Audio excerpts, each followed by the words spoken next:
Welcome to Thiru's vision. So அந்த வீடியோல பார்க்க போறது யூத் படம் எப்படி இருக்கு அப்படின்னு பார்க்க போறோம். இந்த படத்தோட டைட்டிலே வந்துட்டு நம்ம தளபதியோட யூத் அந்த படத்தோட டைட்டில் தான். ஸோ அந்த படம் மாதிரி இந்த படம் ஒரு ஜாலியான படமா இருக்கும் அப்படின்னு நினைச்சு அந்த படத்துக்கு போனது. அந்த படத்தோட ட்ரெய்லர் கட்டுமே வந்து செம்ம இன்ட்ரெஸ்டிங்கா ஜாலியா இருந்துச்சுன்னே சொல்லலாம். ஸோ அந்த படத்தோட கதை என்ன அப்படின்றத பார்ப்போம். நம்ம கென் வந்துட்டு 10th படிக்கிறாரு, 10th படி முடிச்சிட்டாரு, முடிச்சு 11th ஸ்டாண்டர்ட் போறாரு. ஸோ அதுக்கப்புறம் ஸ்கூல் லைஃப்ல என்ன ஆச்சு அப்படின்னு இந்த படத்தோட கதை. இந்த படத்தை பொறுத்தவரை இந்த படத்துல பெர்ஃபார்மன்ஸ் எல்லாருமே சூப்பரா பண்ணிருந்தாங்க. முக்கியமா கென் அவர் வந்துட்டு ஆக்டிங்கா இருக்கட்டும், டான்ஸா இருக்கட்டும், டைரக்ஷனா இருக்கட்டும், எல்லாத்துக்குமே பூந்து விளையாண்டுருக்காரு, சூப்பரா பண்ணிருந்தாரு. அண்ட் சுராஜ் சாரா இருக்கட்டும், தேவதர்ஷினி மாமா இருக்கட்டும், அவங்களுமே செம்மையா பண்ணிருந்தாங்க. அண்ட் மணிகண்டன் கெட்டவன் கேங் அவங்கள வந்து ஸ்கிரீன்ல பார்க்க ரொம்ப சந்தோஷமா இருந்துச்சு. அவங்களுமே சூப்பரா பண்ணிருந்தாங்க, வேற லெவலா இருக்குன்னு சொல்லலாம். அண்ட் படத்துல மியூசிக் வந்து ஜி பிரகாஷ், சாங்ஸ் இருக்கட்டும், பிஜிஎம் இருக்கட்டும், எல்லாமே சூப்பரா இருந்துச்சு, செம்மையா பண்ணியிருந்தாரு. அண்ட் படம் டெக்னிக்கலாவே சவுண்ட் குட்டா இருந்துச்சு. படத்தோட ஃபர்ஸ்ட் ஹாஃப் பொறுத்த வரைக்குமே நல்லா ஜாலியா என்டர்டெய்னிங்கா நல்லா கொண்டு போயிருந்தாங்க. அங்க கொஞ்சம் காமெடியாவே சூப்பரா ஒர்க் இருந்துச்சு.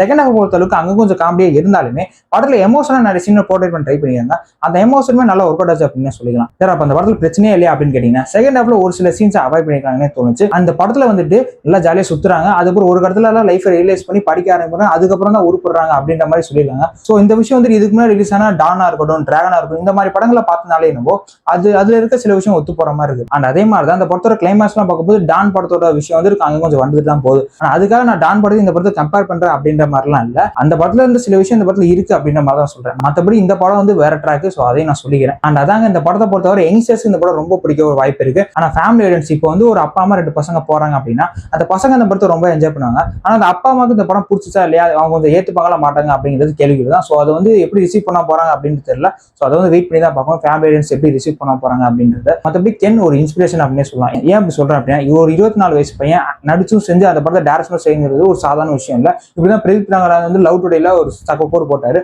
அந்த மாதிரி தான் நம்ம கென் வந்து இந்த படத்துல சூப்பரா பண்ணிக்காருன்னு சொல்லலாம். அவர் வந்து இவ்வளவு டெடிகேஷனா பண்ணிருக்காரு. ஒரு சில சீன்லாம் பார்க்கும்போது எப்படி அதெல்லாம் எடுத்தாரு, எப்படி ரொம்ப கஷ்டமாச்சு அப்படின்ற மாதிரி ஒரு ஃபீல்லாம் வரதான் செஞ்சு. ஸோ அது வந்து ஏகப்பட்ட பேருக்கு இன்ஸ்பிரேஷனா இருக்கும், இன்க்ளூடிங் மீ. என்ன விஷயத்தை தான் நான் சொல்றேன். எனக்கு வந்து ரொம்ப இன்ஸ்பைரிங்கா சூப்பரா பண்ணிருக்காருப்பா, நம்மளும் வந்து கண்டிப்பா ஏதாச்சும் கண்டிப்பா நல்லா தான் பண்ணலாம் அப்படின்ற மாதிரி எனக்கு ஒரு மோட்டிவேஷன் ஆச்சு.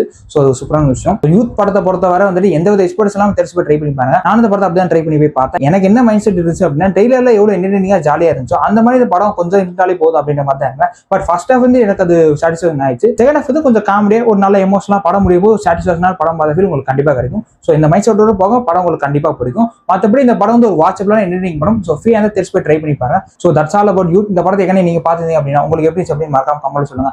அண்ட் துரந்தர் தி ரிவெஞ்ச் படத்தோட ரிவ்யூ வந்துட்டு அடுத்து வரும். தமிழ் வெர்ஷன் வந்து சென்சார் ஆயிடுச்சுன்னு சொன்னாங்க.